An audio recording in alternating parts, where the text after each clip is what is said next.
তারপর সব পশুরা একটু এদিক ওদিক ঘোরা শুরু করলে ওরা মানুষ দেখতে পায়।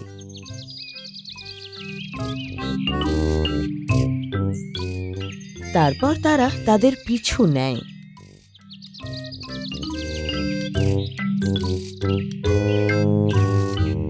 আর সত্যি দেখে সবাই রাজার কাছে যায়।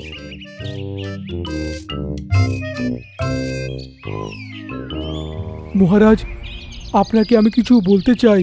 হ্যাঁ বাগিরা, বলো। মহারাজ, আমরা মানুষদের পিছু করে কিছু খবর নিয়েছি।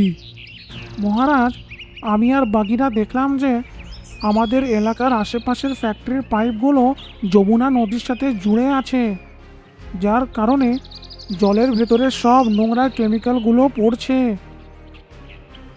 আর তার কারণে সব জানোয়ারদের মৃত্যু হচ্ছে।